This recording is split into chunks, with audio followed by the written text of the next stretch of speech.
You've prayed it more than once. You've said the words, you've felt the emotion, you've believed, or at least you thought you believed, and nothing moved. Here's what no one tells you. There is a difference between genuinely believing and simply hoping. And most Christians, sincere, dedicated, God-fearing Christians, have spent years confusing one for the other. The result isn't just unanswered prayer. It's a slow, invisible erosion of trust in a God who is, in reality, ready to move every single time. Think of it this way: every major electrical system in the world operates on one non-negotiable principle, a closed circuit. When the circuit is open, when the wire doesn't make full contact, it doesn't matter how powerful the source is. Nothing lights up, nothing moves, nothing happens. Not because the power isn't there, because the connection was never fully made. And what most people call faith is an open wire, loaded with potential, close to the source, but never quite completing the contact. In the next few minutes, you're going to understand why genuine faith is a closed circuit and what happens in the spiritual realm the moment you close it. And here's the thing: it doesn't depend on how intense you feel. It doesn't depend on how long you've prayed. It depends on something that can shift in a single moment if you understand what it actually is. But first, you need to see how deep the confusion goes. In Mark 9, a desperate father brings his son to Jesus. The boy has suffered since childhood, thrown into fire, thrown into water.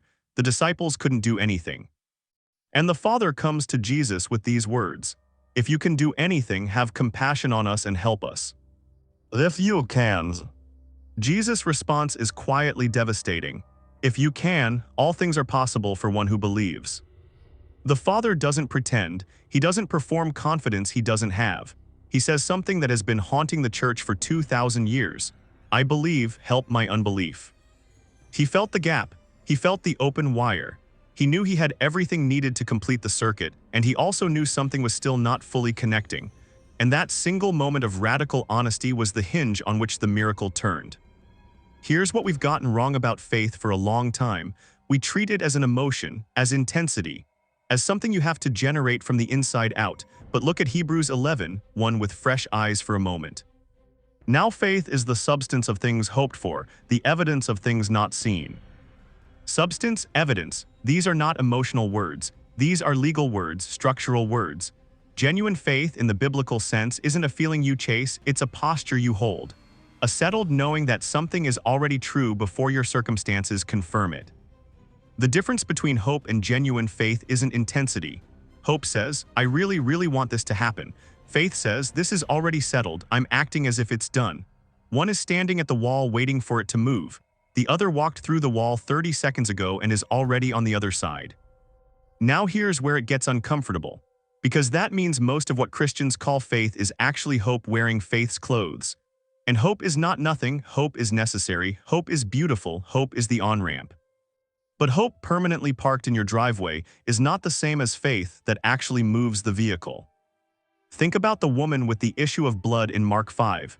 12 years of suffering, 12 years of physicians, 12 years of watching everything she had disappear, and then she hears that Jesus is passing through. Something shifts inside her, not in her feelings, but in her framework. She doesn't hope he might heal her. She doesn't pray and wait for a sign. She says to herself before she even reaches him, "If I touch even his garments, I will be made well." Will not, might not, could, wills. She closed the circuit before she was anywhere near him. And the text says something extraordinary. Jesus felt power leave him, not after he prayed, not after he laid hands on her. The power moved the instant she made contact because she brought a closed circuit to a limitless source. That's what happens when you believe. Not that God decides to act, but that you, for the first time, become fully capable of receiving what was already moving in your direction. Here's the part nobody wants to sit with for too long. Because if that's true, and it is, then the reason most prayers seem unanswered isn't that God isn't responding. It's that we're standing at the edge of the current with open wires, wondering why the light won't come on. And here is the cruel paradox. The more desperately you try to manufacture the feeling of faith, the more you reinforce the gap. Because manufactured intensity is just a louder version of hope. It's emotional volume turned all the way up. But volume isn't contact. You can shout at a disconnected plug all night long. The lamp stays dark. This is precisely why Matthew 9:29 is one of the most precise sentences in all of Scripture. Jesus doesn't say, according to your prayer. He doesn't say, according to your fasting. He says, according to your faith be it done to you. According to, not in response to. According to. As if your faith isn't a request, it's a setting, a calibration, an open or closed circuit, and whatever state you're actually in, that's what gets produced. Sit with that for a second. Peter understood this in the most visceral way possible. He stepped out of the boat and walked on water, not because the water changed, not because gravity paused, but because in that moment his entire reality was anchored to one truth. Jesus said, "Come." That was enough to close the circuit. And then he looked at the wind. He didn't doubt Jesus. He moved his eyes from the source to the circumstance, and the circuit opened, and he began to sink. Jesus didn't let him drown, but he asked something that still cuts. "O you of little faith, why did you doubt?" Not why were you afraid, fear would have been understandable, but why did you doubt? Why did you pull the wire away from the thing that was holding you up? Here is the thing that changes everything. Genuine faith doesn't feel different from doubt. It feels the same in your body. Your stomach still drops, your hands still shake. The situation still looks impossible. The difference is what you do next. The woman with the issue of blood was terrified when Jesus stopped and asked who had touched him. She came trembling, she admitted it, but she had reached out anyway. She closed the circuit from a place of fear, not a place of calm, because faith was never about the absence of fear. Faith is acting on what is already true before your feelings manage to catch up with the truth. This is what Jesus means when he says all things are possible for one who believes. He is not describing a spiritual athlete with no doubt, no trembling, no fear. He is describing someone who keeps the wire in contact, who acts from the settled knowing even when the feeling shows up late. You don't have to feel it first to close the circuit, you just have to close it. When genuine faith enters a situation, not hope, not wishful intensity, but that posture-level framework deep knowing that what God said is already true, something shifts that has nothing to do with your effort. The current begins to flow, not because God finally decided to answer. He already decided, long before you ever prayed, but now the circuit is complete, and what was always moving toward you finally arrives. The Father in Mark 9 didn't leave empty.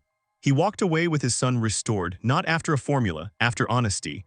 After the desperate, trembling, beautiful act of saying, "I'm reaching out, I'm closing the wire, I need you to close the rest."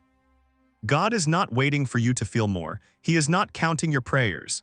He is not on the other side of a wall, waiting for you to get your emotions right before he moves. He is the current, he is already flowing, he has always been flowing. The only question left is whether you're holding the wire closed or letting it drop.